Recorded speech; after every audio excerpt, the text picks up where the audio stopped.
Gestão da qualidade. Então, veja, para que nós possamos fazer uma gestão da qualidade, nós precisamos entender quais são as necessidades dos nossos clientes. Lembram que lá na unidade 1 nós falávamos que ter um produto de qualidade significa ter um produto que atende às expectativas do cliente? Então, por isso que nessa unidade, logo nesse tópico, nós vamos entender o que é essas necessidades das pessoas, né? O que os clientes têm, sentem como necessidade, como nós podemos conhecer essas necessidades dos clientes. Para começar a discutir sobre esse assunto, o livro traz uma revisão de algo que nós já estudamos lá na disciplina de Fundamentos e Teoria Organizacional. Lá nós estudamos a pirâmide de Maslow. Essa pirâmide, ela vem nos mostrar quais são as necessidades que as pessoas têm. Lá nós voltávamos a discussão para a questão do trabalhador, né? Como nesse relacionamento entre empresa e empregado. Aqui nós podemos compreender as nossas atenções voltadas à análise da pirâmide de Maslow para a relação entre organização e cliente. A pirâmide de Maslow, ela serve para que a gente possa compreender o ser humano de uma forma completa. Quais são as necessidades que as pessoas têm? Então, veja, vou pegar minha caneta. Então, veja, primeiramente, lá na base da nossa pirâmide, as pessoas têm necessidades fisiológicas. As necessidades que, basicamente, as pessoas precisam para sobreviver. Alimentação, água, atividade física para manter a saúde, né? Sono, relações sexuais, são as necessidades fisiológicas das pessoas. Acima dessas necessidades, e um pouco menor se vocês forem pensar em pirâmide, porque veja, essa base ela é maior, né? Ela é a maior de todas as outras partes da pirâmide.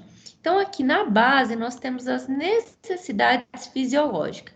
Acima da base, um pouco menor do que as necessidades fisiológicas, as pessoas têm necessidade de segurança.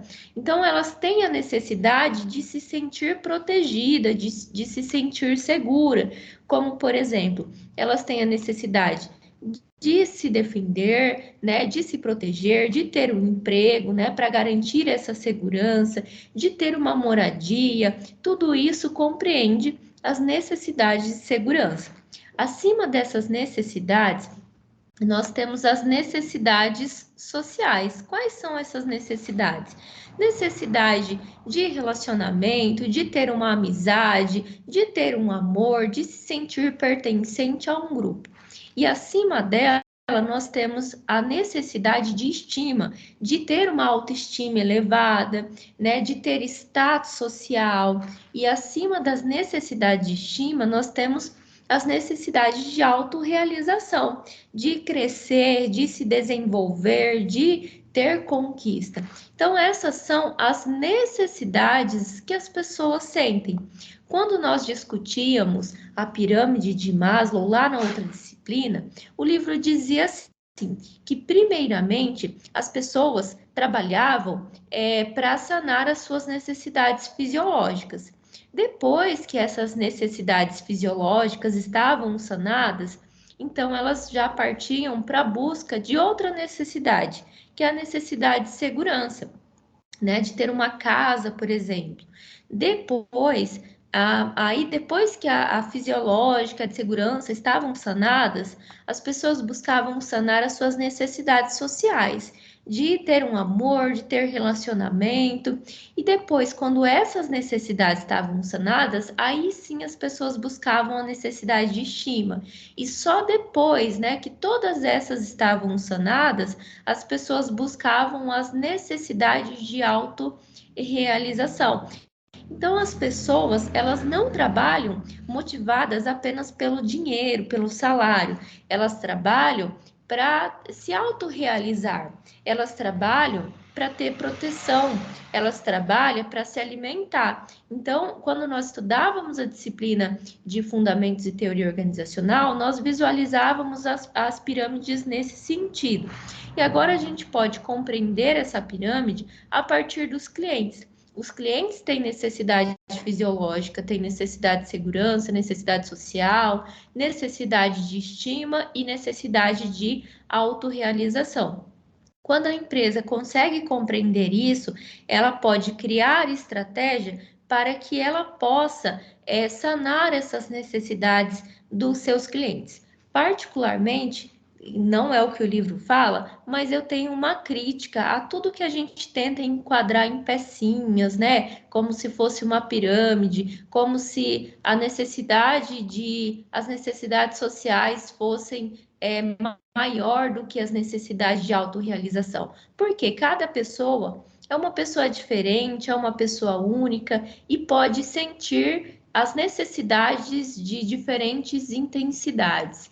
Então, eu particularmente tenho uma crítica com tudo que a gente tenta encaixar como se fosse um padrão. No entanto, a gente precisa pensar que basicamente essas são as necessidades das pessoas, mas não com as mesmas intensidades. Conhecendo, então, quais são as necessidades que os clientes têm, que as pessoas têm, agora o livro começa a falar em como classificar essas necessidades. Então, nós vamos classificar as necessidades como necessidade declarada e necessidade real, necessidade percebida, necessidade cultural e necessidade em função de usos inesperados. Então, são essas necessidades que existem, né? Dessa forma que a gente pode classificar.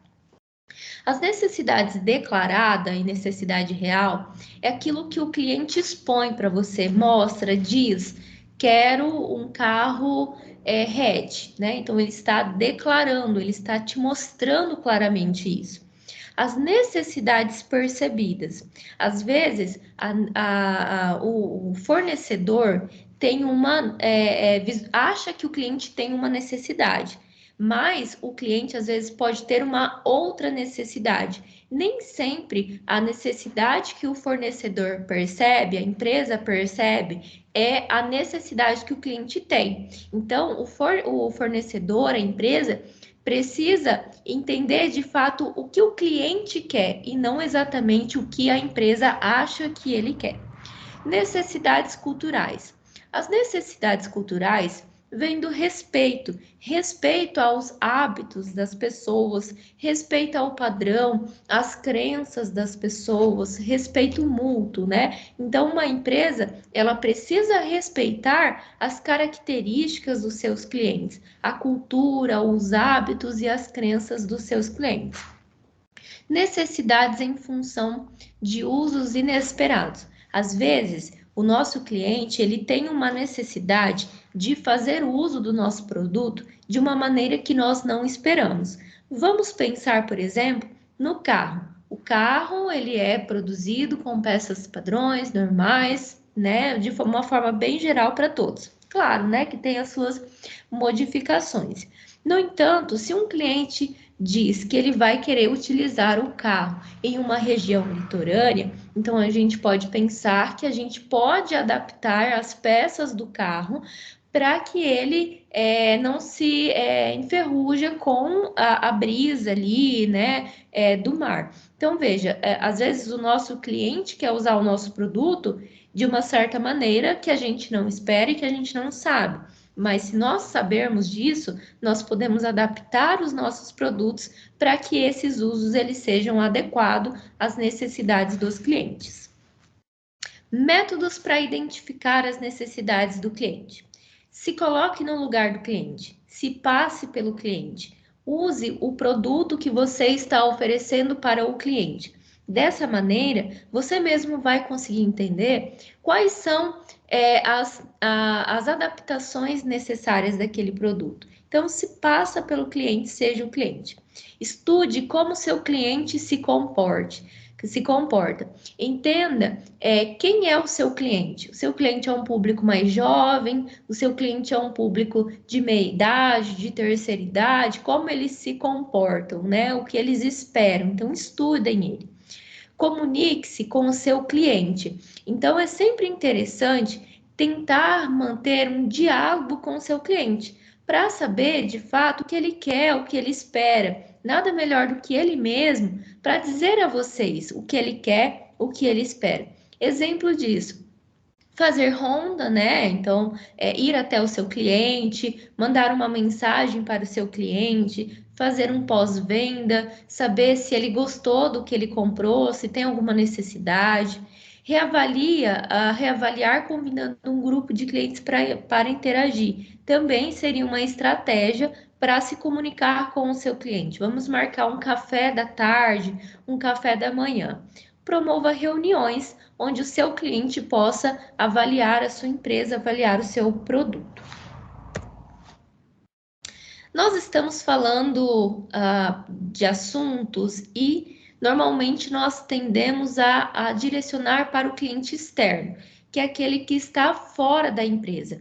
No entanto, as pessoas que estão dentro da sua empresa também são clientes, que são chamados cliente interno. E os clientes internos, quando nós falamos assim, cliente interno, as pessoas que trabalham na empresa, que direto ou indiretamente se relacionam com a empresa, nos faz entender ou talvez associar que ele vai comprar o nosso produto. Não que isso não seja possível, claro, existem empresas que desenvolvem ações, estratégia para que os próprios profissionais adquiram, comprem e viram cliente da empresa. Isso é totalmente normal. No entanto, a ideia aqui é vincular o cliente externo como uma pessoa que vai comprar a ideia da empresa, né? Que vai se comprometer com as ações, com os projetos que a empresa desenvolve. Se a empresa ela quer mudar, se a empresa ela quer se desenvolver, ela precisa que o cliente interno, que os profissionais que trabalham dentro da empresa comprem a ideia dela, se comprometam com os projetos.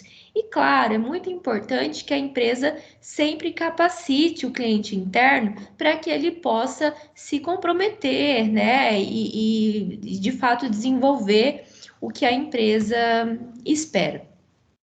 A organização e priorização das necessidades do cliente. Veja, para que a gente possa ter uma visão estratégica, uma visão voltada para a qualidade, nós precisamos fazer que a qualidade se transforme em um valor para aqueles que se relacionam com a empresa. As pessoas, elas tendem a, de fato, alcançar algo quando ela tem esse algo como um valor para elas mesmas. As empresas precisam fazer com que os profissionais dentro da empresa entendam que a qualidade é um valor. Então, como a gente vai criar uma visão para a qualidade? Transformando, incutindo que a qualidade é um valor. E a gente precisa também pensar que a qualidade ela precisa ser uma responsabilidade de todas as pessoas que trabalham na organização. Ela não é só de uma pessoa, ela não é só de um departamento, né? O controle de qualidade, não. A qualidade é para todas as pessoas que trabalham na empresa pode desenvolver, na verdade, desenvolve um trabalho que precisa ter qualidade. Somando isso é o que vai gerar um produto de qualidade. Uma empresa sem qualidade, ela não consegue se manter e se desenvolver no mercado que está acirrado, em que a concorrência ela vai aumentando sempre. Esse é o tópico 1, né? Acho que ele é bem simples, ele traz ideias bem fáceis de entender, né? Então, traz a pirâmide de Maslow nos apresentando quais são as necessidades que as pessoas sentem, nos ensina uma forma de classificar essas necessidades, necessidade que a pessoa fala, declara, mostra, a necessidade que a empresa percebe, a necessidade de ter respeito pelas crenças, pelos seus hábitos, a necessidade em função de usos que a empresa não espera. Depois ela vem falar do cliente externo, que é esses que estão fora da organização, nos mostra algumas formas de identificar essas necessidades, como sendo o cliente, usando o produto, estudando o comportamento do cliente ou ainda dialogando com esse cliente. Depois de falar do cliente externo, o livro fala do cliente interno. Quem é o cliente interno? É as pessoas que estão dentro da organização, que compram a ideia da empresa. E aí, para que a gente possa ter qualidade, é preciso criar uma visão estratégica, uma visão voltada para a qualidade. Como nós fazemos isso? Transformando a qualidade em um valor. Vamos agora para o tópico 2, medidas do desempenho. Como o livro fala sobre isso? Pessoal, vou tentar ser mais rápido ainda. Veja, a qualidade, ela precisa ser controlada, ela precisa ser medida para que a gente possa entender se a qualidade está dentro das especificações do cliente. Então, o cliente gosta de um suco mais doce, então nós vamos medir essa doçura do suco para entender se está dentro dos limites do que o cliente espera. Então, a gente precisa criar indicadores, a gente precisa ter números para conseguir avaliar com maior precisão os aspectos da qualidade desse produto. O sistema de medição tem duas variáveis. Quais são essas variáveis? A unidade de medida e o sensor ou método de medição. A unidade de medida representa aquilo que vai ser medido. Por exemplo, dia de atraso, litros de água desperdiçado, horas de retrabalho. Então, é uma característica da qualidade que está ali dentro do seu produto ou serviço. Já o sensor ou método de medição é aquilo que vai medir a sua unidade de medida. Por exemplo, como nós podemos medir o retrabalho? Por meio do relógio, né?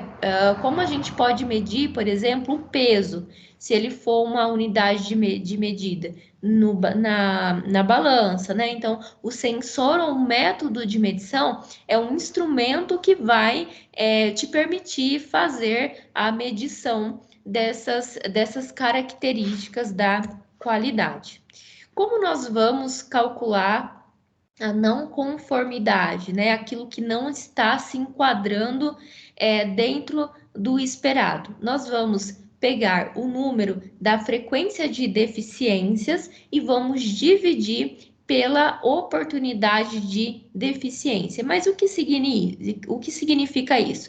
Frequência de deficiência é a quantidade de defeitos. Então, eu fiz uma produção de 50 itens. Produzi 50 papéis.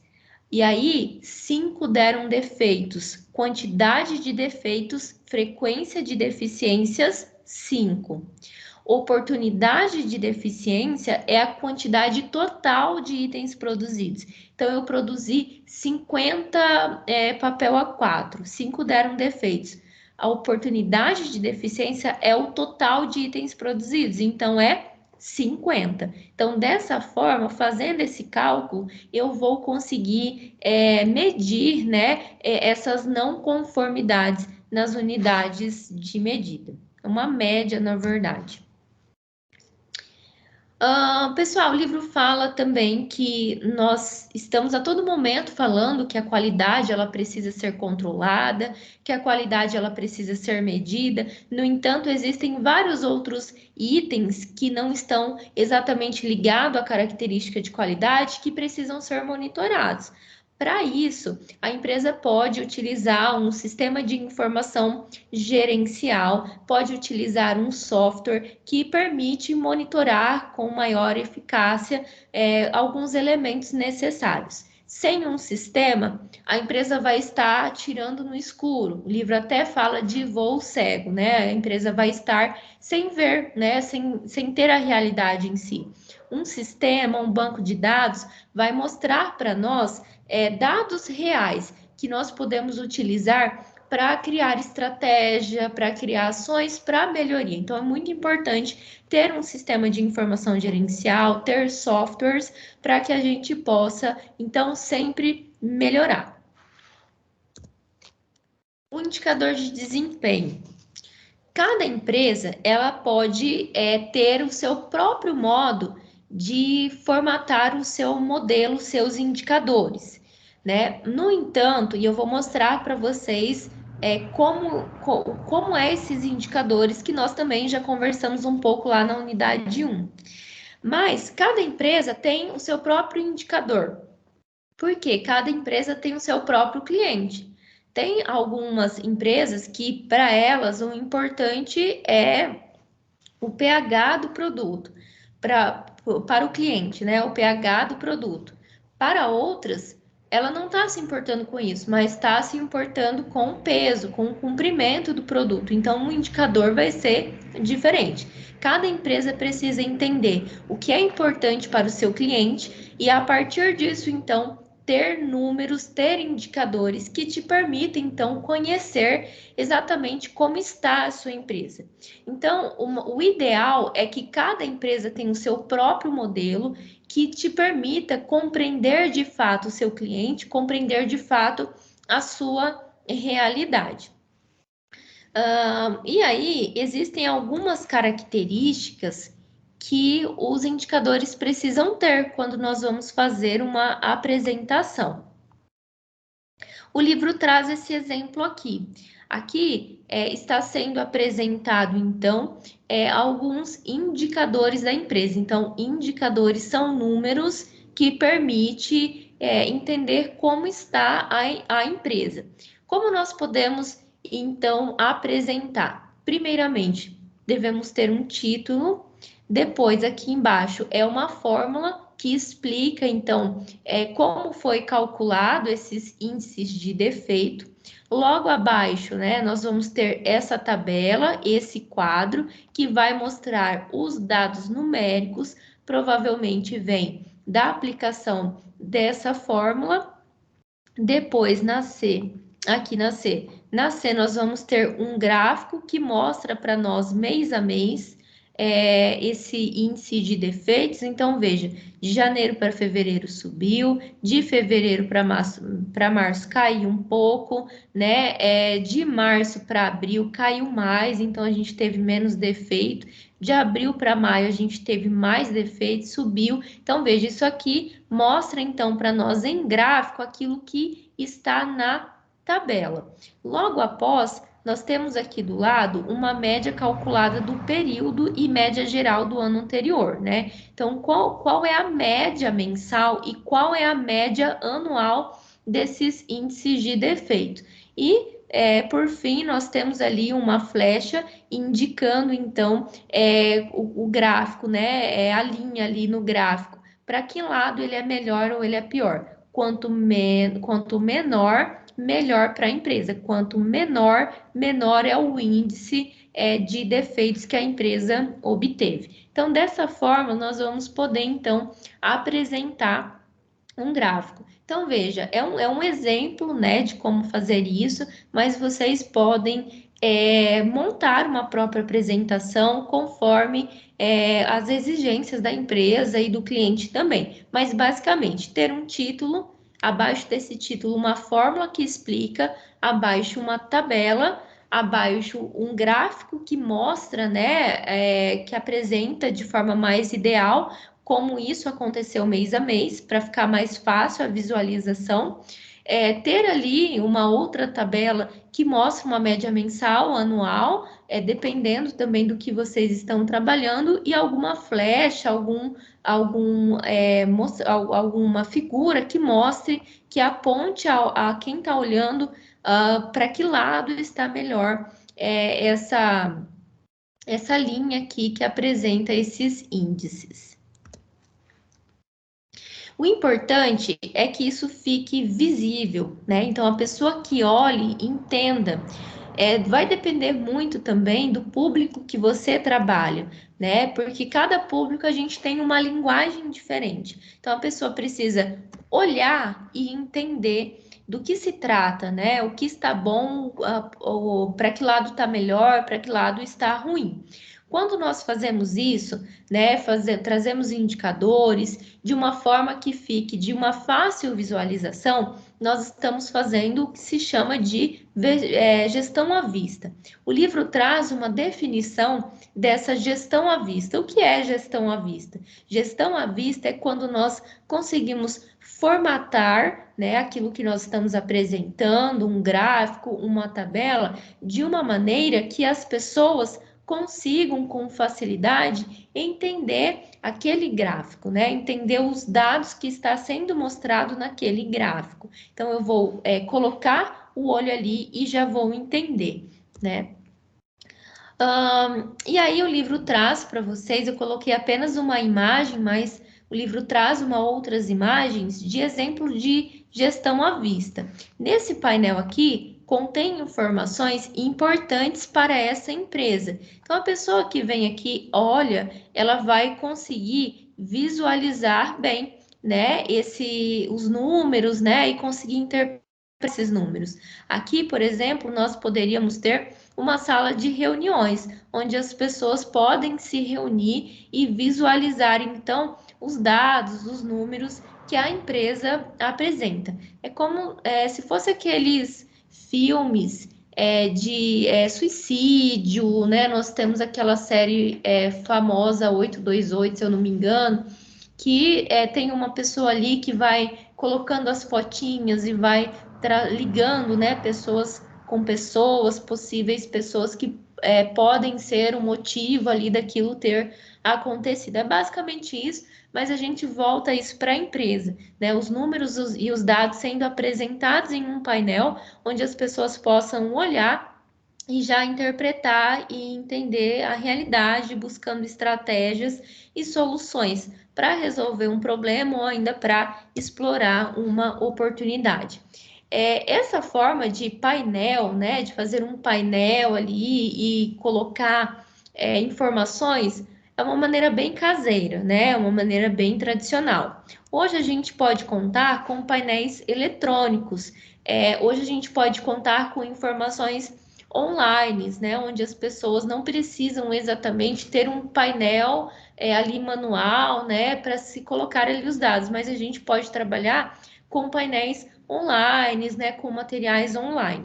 Nós temos os chamados ondons. Os ondons vão apresentar isso em tempo real, vão apresentar números para vocês em tempo real. Então, por exemplo, para mim é muito importante ter peso, né? Então, eu vou pegar o produto, colocar numa balança e de repente a balança já me mostra qual é o peso daquele produto. Então, isso é um tipo de andon, nos mostra ali em um momento bem real aquilo, e não que eu vou fazer cálculos, aplicar estatística para conseguir entender aquela característica, mas é de uma forma bem realística e é no momento mesmo que nós fazemos aquilo.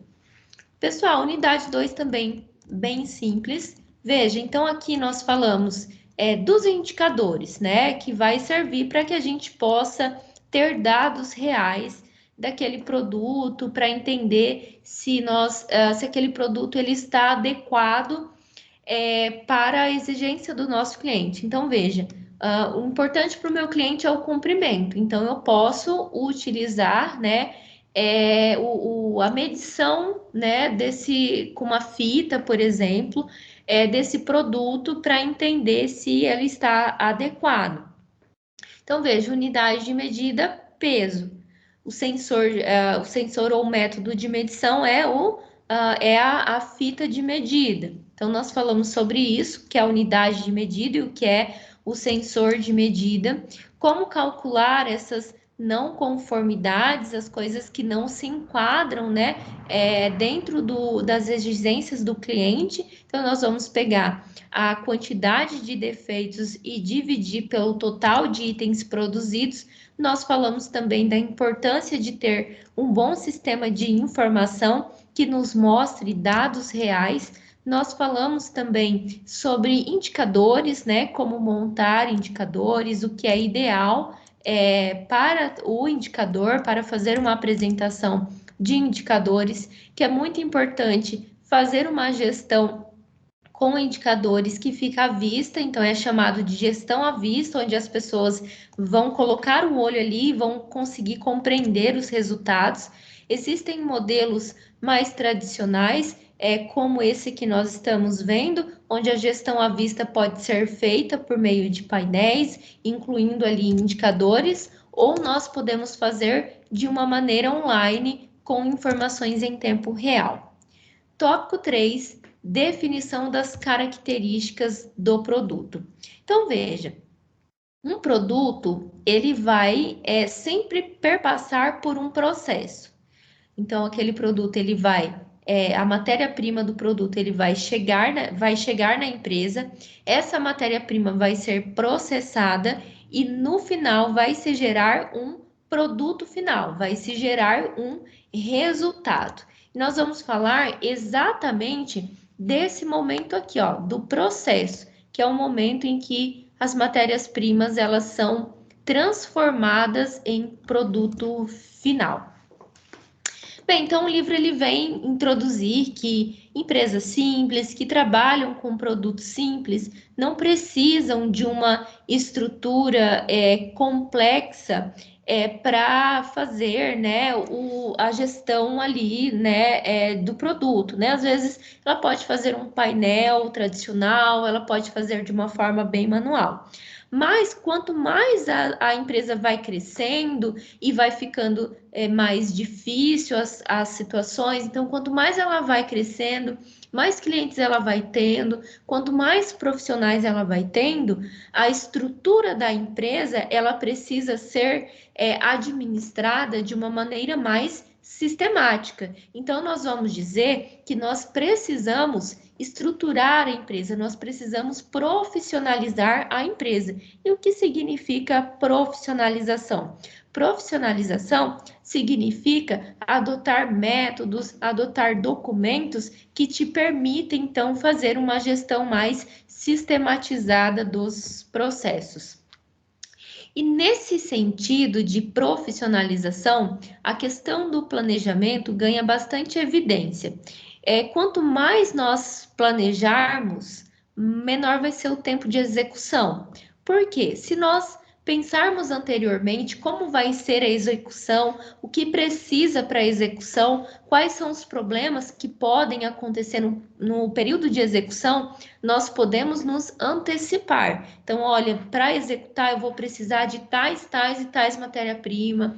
Para executar, eu vou precisar pode acontecer algum problema específico ali com a máquina, então eu vou me antecipar para que esse problema não aconteça. Então, quanto maior o tempo de planejamento, menor vai ser o tempo de execução. E o contrário também é real. Quanto menor o tempo de planejamento, maior vai ser o tempo de execução, porque eu não vou ter um tempo hábil para pensar em todos os problemas, para pensar em todas as situações, os cenários que podem acontecer.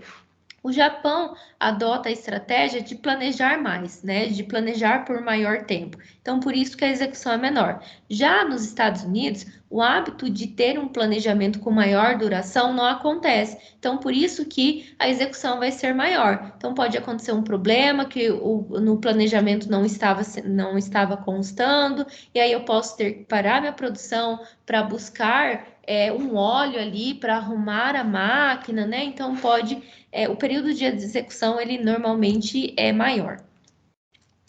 E, pessoal, a questão da profissionalização tem seus prós e contras, né? Muitas pessoas não gostam de trabalhar com planilha, acha difícil trabalhar com planilha, então por isso que às vezes é difícil tudo isso. Bem, pessoal, aqui o livro traz para nós um exemplo, né, de uma planilha em que nós podemos correlacionar, né, as características de qualidade que o meu cliente espera em um produto com as propriedades que o meu produto tem. Então, veja, por esse lado, nessa coluna, cadê a minha caneta? Aqui, minha caneta. Nessa coluna aqui, eu tenho os itens de controle, né? Eu tenho aquilo que eu vou precisar, né? Aquilo que eu vou precisar monitorar no meu produto, as características que eu vou monitorar no meu produto. Desse lado aqui, eu tenho as características da qualidade. Eu tenho as características que o meu cliente espera em um produto. Então, veja, o meu cliente, ele quer um tom e uma intensidade da cor da tinta de uma forma específica. Para atender essa característica que o meu cliente quer, então eu vou precisar controlar a quantidade de corante. O meu cliente quer um fluxo de tinta específico. Para que esse fluxo de tinta ele tenha no produto, a empresa precisa monitorar a viscosidade da tinta e precisa monitorar também a quantidade de corante que aquela tinta tem. E assim por diante, nós vamos ver aqui em cima a característica que o meu cliente deseja e aqui do lado os itens que eu vou controlar no meu produto para atender essas características. E aí eu vou utilizar de figuras geométricas para conseguir analisar essa correlação. Tom e intensidade da cor. Nós sabemos que para que esse tom ele aconteça, eu preciso controlar a quantidade de corantes presente na minha tinta. Então, veja, eu tenho uma figura geométrica específica aqui, que são dois círculos. Isso significa que a tinta, ela é muito forte essa característica nela. Eu tenho bastante corante. Agora, o fluxo de tinta eu preciso controlar a viscosidade e eu preciso controlar a quantidade de corantes. No caso, eu tenho um triângulo. Eu vou lá na legenda. O triângulo significa fraco. Então, isso significa que eu vou ter uma quantidade de corante fraco para um fluxo de tinta específico que o meu cliente quer. Agora, viscosidade. Viscosidade, eu tenho dois círculos. Vamos lá na legenda, muito forte. Isso significa que essa característica que a empresa controla, viscosidade, é muito forte. E assim nós vamos correlacionando, então, as propriedades do produto e as características que o meu cliente quer. Quem deve fazer o planejamento da qualidade da empresa? E aí o livro resgata, então, um pouco do histórico que nós falamos lá na unidade 1. Lá no Japão, quem controlava a qualidade eram os especialistas da qualidade. As pessoas não participavam, né, não sugeriam, então era mais os especialistas mesmo. Agora, lá no Japão, existe uma maior participação das pessoas. E aí, essa maior participação das pessoas está ganhando o Ocidente também. Por quê? Porque vem gerando mais resultados, né? Então, as pessoas estão tendo mais resultados quando a gente tem a participação das pessoas. E aí, nós precisamos verificar o comportamento do cliente. Como nós podemos fazendo isso? Nós podemos analisar, então, produtos comprados e produtos não comprados. Então, nós podemos pegar uma série histórica e perceber quais produtos estão sendo comprados e quais produtos não estão sendo comprados. Então está saindo mais coberta com desenho de bichinhos do que cobertas xadrez. Então, veja, parece que o meu cliente ele está desejando mais coberta que tem ali bichinhos, né? Nós também podemos verificar as exigências de opções. O cliente, ele pode perceber, né, como o projetista, ele pode perceber como o meu cliente, ele está comprando o seu produto a partir de opções. É bem semelhante àquilo que eu estava explicando anteriormente, produtos comprados ou não comprados.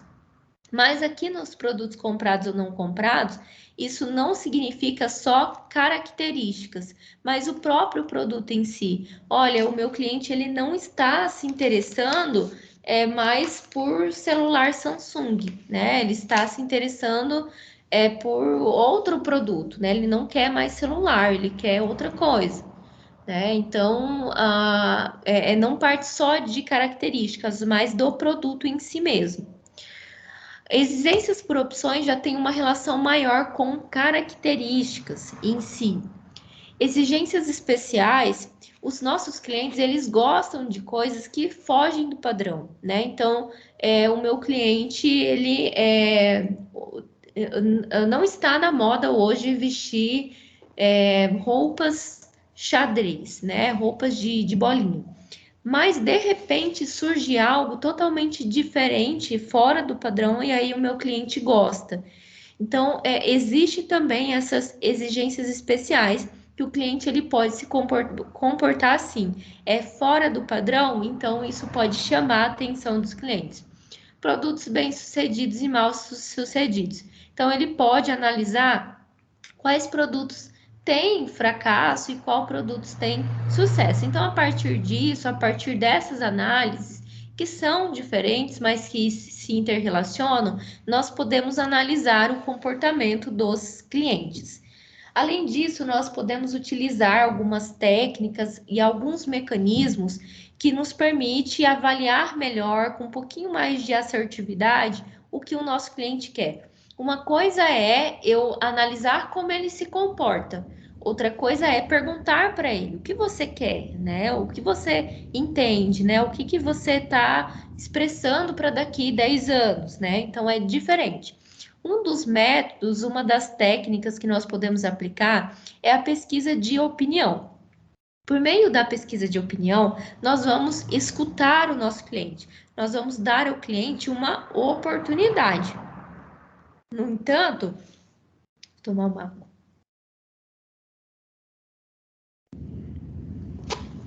Mesmo falando diretamente, não é fácil ter assertividade, né? Por exemplo, fazer uma pesquisa de opinião. O cliente, ele pode, antes de chegar na organização, se deparar com um monte de outdoors. E nesses outdoors vai estar escrito assim: tome Coca-Cola, Coca-Cola é bom, Coca-Cola é gostoso. Aí aparece ali o desenho de Coca-Cola caindo e tá muito calor, né? E aí ele pode chegar ali na organização, depois que passou por esses outdoors, e ter uma pergunta assim: você prefere Coca-Cola ou suco?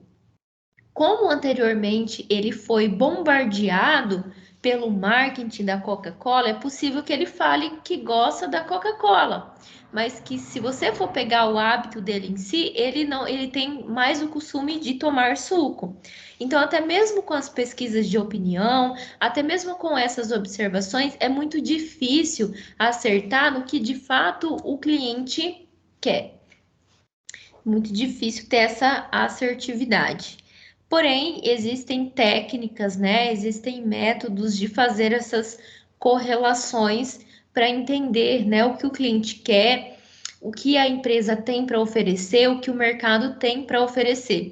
Inclusive, o livro traz, que não está aqui no slide, mas o livro traz um gráfico que nos permite correlacionar o que o cliente quer, o que a empresa tem para oferecer e o que a empresa tem para oferecer. Aí, quando a empresa tem para oferecer, coloca ali a porcentagem em um determinado local, né? O que o concorrente tem para oferecer, aí coloca a porcentagem em um determinado local e o que o cliente quer também. Mas, enfim, é um gráfico que dá para a gente tentar correlacionar as preferências do cliente com o que a gente tem e o que o concorrente tem.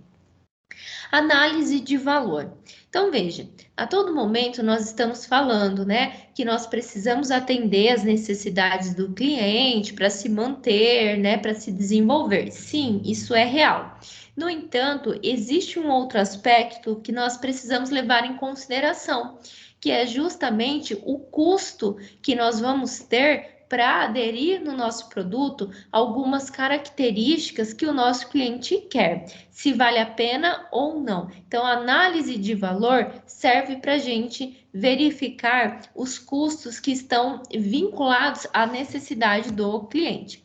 Então, nós temos, inclusive, uma planilha para que a gente possa visualizar melhor isso. Veja, cadê minha caneta? Aqui. Por esse lado, nessas linhas, eu tenho as características que o meu cliente espera em um produto. O meu cliente quer durabilidade, ele quer que o meu produto se adapte às situações, ele quer que o meu produto tenha segurança, ele quer que o meu produto seja intercambiável, seja ajustado, que ele seja automático, que ele avise quando tem algum problema. Isso é o que o meu cliente quer. Por um outro lado, eu tenho o que eu preciso manter na máquina para que eu consiga manter as características que o meu cliente quer. Então, veja, para que o meu cliente tenha no seu produto, em uma máquina de costura, por exemplo, para que ele tenha durabilidade, adaptação, segurança e peças intercambiáveis, é necessário que se mexa na estrutura da máquina. Para ter durabilidade, eu vou precisar de um ajuste na máquina de R$ 32,45. Então, posso, por exemplo, ter que comprar um plástico especial para colocar na máquina para ter uma durabilidade. Então, veja, eu estou mexendo na estrutura e para comprar esse plástico, eu vou ter um custo de R$ 32,45. Para permitir que essa máquina tenha adaptações, eu vou precisar também mexer na estrutura da máquina. E aí eu posso precisar comprar uma peça para que ela tenha uma adaptação. E essa peça me custa R$ 17,68. E assim por diante, né? Eu vou verificando cada característica, aonde eu vou precisar mexer na máquina e o custo disso. Depois, eu vou somar. Veja, para que eu tenha as características que o meu cliente deseja, eu vou precisar mexer na estrutura da máquina. Cada característica tem um custo. Eu vou somar todo esse custo e isso vai me dar um custo total, no caso, R$ 91,58. E eu vou fazer esse mesmo processo com todos os outros. Olha, para ter determinadas características, eu vou precisar mexer no sistema elétrico e eletrônico. Somando todos os custos, isso vai me dar 81,14 centavos. Eu vou fazer isso com todos. Vai chegar em um momento que eu vou ter então um custo total. Para ter todas essas características, eu vou ter um custo total de R$ 759,51 centavos. Esse valor aqui é o meu custo de 100%. Então, eu vou verificar qual é a porcentagem do custo referente à estrutura da máquina, 12,06. Para calcular isso, eu vou pegar, então, 759,51, eu vou fazer regra de 3, né? Que equivale a 100%. E 91,58 equivale a quantos por cento? E então, eu vou fazer uma regra de X. E assim por diante. Então, com essa planilha, esse exemplo de planilha, nós podemos visualizar uma correlação entre o custo de cada característica que o cliente quer, né? As características que o cliente quer e os custos para ter essas características. Então, a empresa precisa avaliar se ela tem, né, a capacidade de manter esse custo para manter no produto as características que o cliente quer. Então, esse foi o nosso tópico 3. Bem simples também, que envolve a análise aí dos custos e cada característica do produto. Tópico 4. Tópico 4. Definição das características dos processos. Bem, nós vamos nos aprofundar, então, sobre a questão dos processos. O que é processo? O livro define de uma maneira bem ampla e depois especifica. Então, primeiramente, ele vem dizer que o processo ele pode ser definido como qualquer ação, qualquer atividade que tenha como finalidade o alcance de metas. Isso é uma maneira bem genérica, então quase tudo pode ser definido como processo. Mas de uma maneira mais específica, processo é qualquer atividade que vai ter uma entrada, vai ser processada e isso vai gerar um produto final que vai ser vendido para o cliente. Então tem que ter isso, é um processo, é uma série de atividades, é uma série de ações que vai precisar, por exemplo, de uma matéria-prima, que vai ser chamado de entrada ou input. Essa matéria-prima vai ser processada, então vai ter uma série de atividades que vai transformar essa matéria-prima em um produto acabado. Então, essa matéria-prima ela vai ser processada, ela vai passar por maquinários, né? Ela vai passar por várias mãos e que vai transformar essa matéria-prima em um produto acabado. O produto é uma saída que vai ser vendido para o cliente, ou seja, vai sair do processo de produção. A gente fala isso, né? Para mim fica bem mais claro pensar em processo de produção.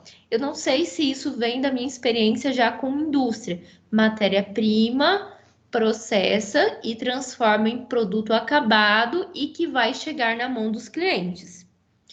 Agora, a gente pode pensar também nesse processo enquanto processos administrativos, que é aqueles que vai ser realizado lá no escritório, né? Vai ter uma entrada, vamos pensar em uma nota fiscal. Vai ter uma entrada, ela vai ser processada, vai ser lançada no sistema, esse sistema vai gerar uma série de informações e aí eu vou arquivar a minha nota fiscal. Então, é um processo administrativo, é uma série de atividades que teve uma entrada, um processamento e um produto final. Então, nós temos dois tipos de processo: processo produtivo ou de fabricação, que é esse que acontece lá na fábrica, nas indústrias, com o processo de produção de bens, e nós temos os processos administrativos, que acontecem nos escritórios. Projetar para reduzir os erros humanos. Então, veja, os erros precisam ser evitados, no entanto, nós sabemos que os erros, eles acontecem, e nós precisamos desenvolver ações para eliminar esses erros ou ainda reduzir esses erros. Nós precisamos criar na nossa empresa um sistema prova de falha, ou ainda como o Shingeu Shingo denominava de defeito zero. Nós já falamos sobre isso com bastante profundidade lá na unidade 1, principalmente quando nós estudávamos os gurus da qualidade, inclusive nós estudamos o Shingeu Shingo. Então, veja, sistema prova de falhas significa automatizar a empresa para que as falhas sejam minimizadas. É fato que as pessoas elas são muito importantes, mas que elas podem ser, o trabalho delas podem ser substituídas por maquinários, ser automatizados. Então, isso vai automatizar, é um sistema prova de falhas. Não somente isso, não é exatamente isso, mas o sistema prova de falhas pode implementar ali dentro da empresa um maquinário, por exemplo, que vai parar a produção quando um erro acontecer. Eu utilizei como exemplo para vocês uma indústria que eu trabalhei. Lá na indústria que eu trabalhei em 2000 e não vou lembrar, mas era um processo de produção de fécula.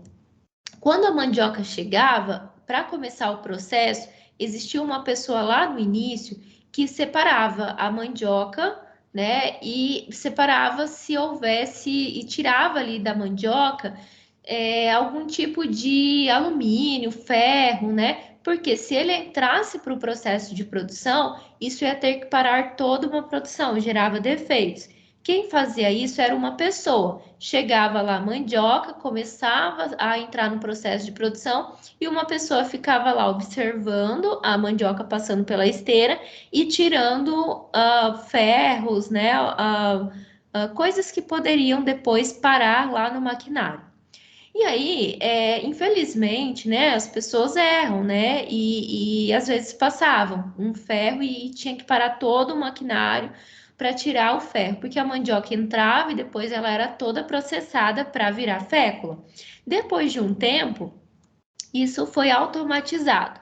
Foi criado um maquinário que quando a mandioca ela começava o processo, sugava a máquina sugava ali da mandioca ferro, né?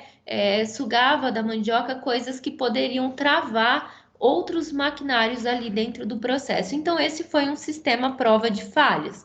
Ou ainda, pode ser que interrompa toda a produção quando acontece um erro. Sigel Shingo, ele defende defeito zero quando ele fala que nós podemos, por meio de regras simples, coisas simples, evitar os erros, né? Então, é colocar um aviso, né, um luminário para que as pessoas possam ter uma informação na hora de errar. Principais métodos à prova de erro: eliminação, substituição, facilitação, detecção, mitigação. Vamos entender cada um. Eliminação. Então, veja, eliminação. A eliminação, ela acontece quando nós vamos colocar ali dentro do processo de produção um maquinário, um dispositivo, algum tipo de tecnologia que vai evitar, né, os erros humanos. A substituição, ela acontece como naquele exemplo que eu citei para vocês, em que uma máquina vai substituir o trabalho de uma pessoa. Uma tecnologia, um equipamento, um dispositivo vai substituir isso. A facilitação. Na facilitação, nós vamos ter colocar, assim, nós vamos ter uma colocação de um objeto, de uma mensagem, de cores para facilitar que as pessoas identifiquem o que elas precisam fazer para evitar os erros. Na detecção, vai se colocar dispositivos que se chama Poka-yoke, né? Quando alguma coisa acontecer, a produção ela vai parar. Mitigação. Na mitigação, nós vamos desenvolver métodos, dispositivos que não vai evitar que um equívoco ele aconteça, né? No entanto, ele vai fazer com que os malefícios produzidos por um erro, ele seja minimizados. Então, esses são os principais métodos à prova de falhas. No entanto, a falha acontece, né? No entanto, essas falhas também elas podem variar.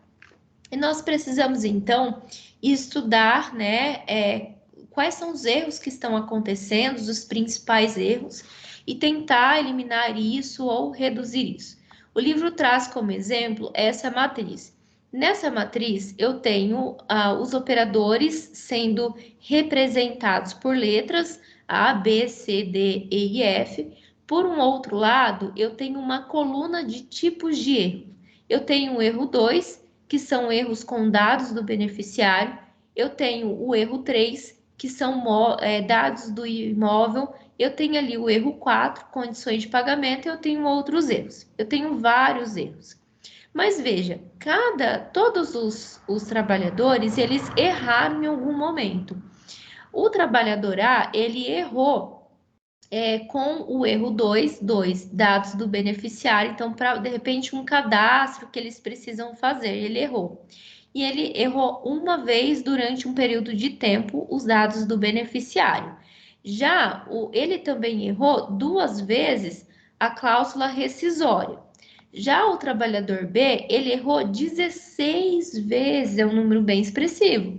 Ele errou 16 vezes o erro 3, ele cometeu 16 vezes o erro 3.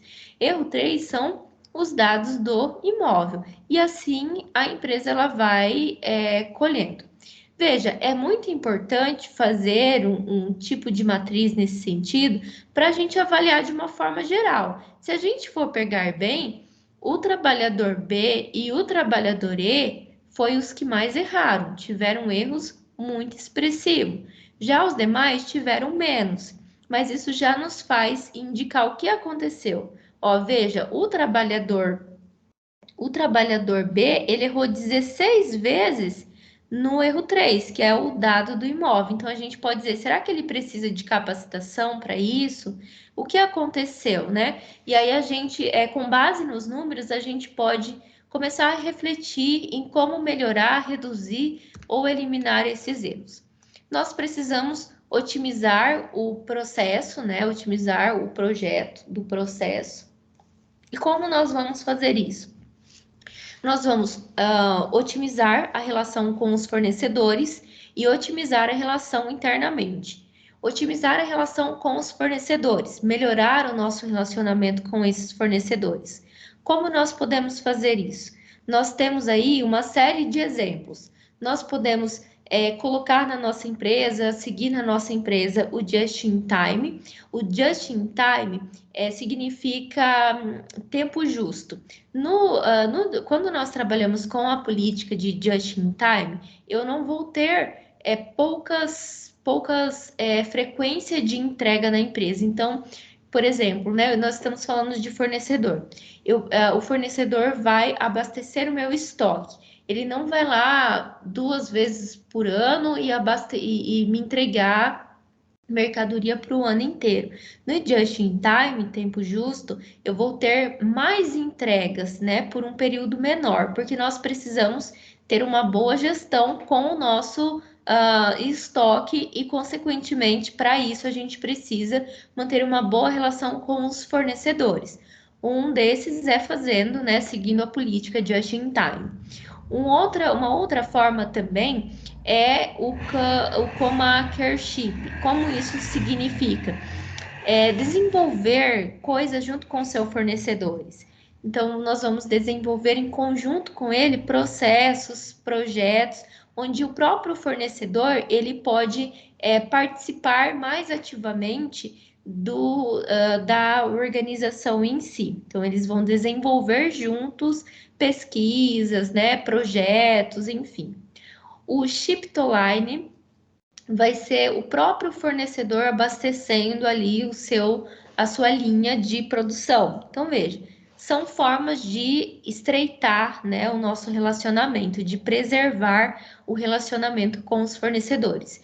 Relação internamente, fazendo com que as pessoas participem mais da empresa, estreitando esse relacionamento entre quem planeja e quem executa. Tópico 5, desenvolver controles e transferir para a operação. Pessoal, então veja, desenvolver controles e transferir para a operação.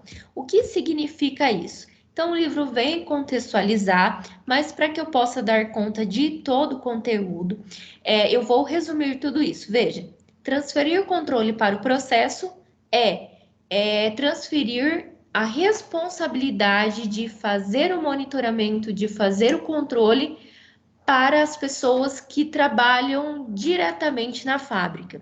Muitas empresas trabalham com somente o gestor fazendo controle. É importante que o controle ele seja feito pelos próprios operários para ter resultados mais rápidos também. Então veja, se eu estou produzindo, eu preciso ter o controle do meu próprio trabalho.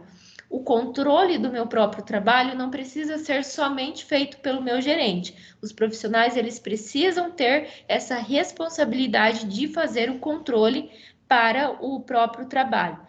Transferir o controle do processo significa, então, atribuir o controle do processo para os próprios funcionários. Esse não vejo como tão importante. Existem software, então, que permite, né, fazer esse controle do processo. Existem bancos de dados que permitem fazer o controle do processo. Então, durante o ano, nós vamos tentar manter, né, o controle desse processo. Então, nós vamos sempre trabalhar com indicadores numéricos. Janeiro eu produzi tanto, fevereiro tanto, março tanto, abril tanto. Então, veja, eu tenho ali um controle do meu processo, eu estou monitorando. Existem software que me permite isso, existem alguns sistemas que me permite fazer isso. No entanto, nós sempre estamos olhando para o retrovisor, nós estamos sempre olhando para o passado. Olhar para o passado é bom? Sim, porque nos permite estabelecer tendência.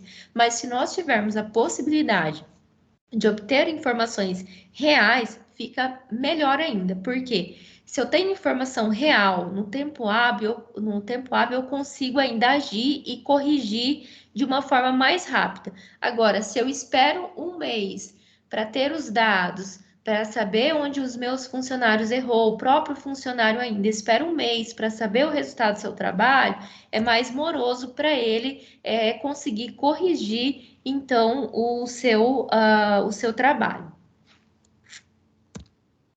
Autocontrole, né? Os trabalhadores tendo o controle do seu próprio trabalho, né? Critérios para autocontrole, a empresa precisa estabelecer metas para os trabalhadores e essas metas precisam ser metas reais, metas que os trabalhadores eles de fato consigam alcançar. A empresa precisa fornecer meios para que os trabalhadores tenham a possibilidade de medir o seu próprio trabalho e precisa dar aos trabalhadores ferramentas necessárias para medir o seu próprio trabalho e ter esse autocontrole. E aqui a questão, entra o conceito da controlabilidade. O que significa isso? A controlabilidade, essa palavra que para mim é difícil de pronunciar, significa exatamente transferir essa responsabilidade para as pessoas tendo o autocontrole do seu próprio trabalho, seguindo os critérios da empresa, seguindo as metas da empresa. A controlabilidade, o próprio trabalhador tendo o autocontrole do seu trabalho, do produto, dos processos, a partir dos meios que a empresa fornece. Pessoal, traz também um pouquinho da questão histórica que antigamente, ali na década de 50 e 60, os operários não tinham um controle do seu próprio trabalho, eram apenas os gerentes que tinham esse controle, e isso demorava muito para resolver as coisas. Claro, o gerente ele precisa ter o controle, mas os funcionários eles também precisam controlar o seu próprio trabalho. O controle ele é ideal por parte da gerência, principalmente quando os meios que a gerência forneceu para o trabalhador não têm medido o processo e os indicadores de uma forma correta. Contrabilidade, nível de autonomia que a empresa oferece aos operários, aos trabalhadores da empresa. O que exatamente se controla no produto? O que se controla no produto são as características que ele tem. O cliente deseja que tenha um comprimento específico, que tenha uma cor específica, é isso que a gente controla. O que a gente controla é o que se chama de objeto de controle. As pessoas que projetam esses produtos precisam identificar esses pontos chaves, o que precisa ser controlado, como controlar tudo isso. Conceito de dominância. Quando nós falamos de controle, nós estamos falando de domínio, né? Controlar é dominar. Existe dominância da preparação, né? Então, a própria preparação sendo bem feita permite dominar, controlar. Dominância do tempo, então, conforme o tempo vai passando, o processo ele vai se alterando e vai me permitindo maior controle. Dominância dos componentes. Existem fatores, itens que influenciam diretamente o nosso produto, e aí nós vamos ter domínio desse controle. Dominância do operador. Então, o próprio profissional, ele vai ter um autocontrole do seu processo, do seu produto, a partir dos meios e da capacitação que a empresa fornece. Dominância da informação. As informações, elas são constantes E as pessoas, para ter domínio do produto, elas precisam ter domínio de dados, domínio de conceitos, domínio de informações. Por fim, o livro fala de know-how. Know-how é conhecimento, né? Transferir conhecimento para o trabalhador. O trabalhador ele precisa ter informações, saber o que a empresa espera dele, como desenvolver o seu próprio trabalho. Então entra na questão do know-how, né? De transferir conhecimento para o trabalhador de como fazer o seu próprio trabalho.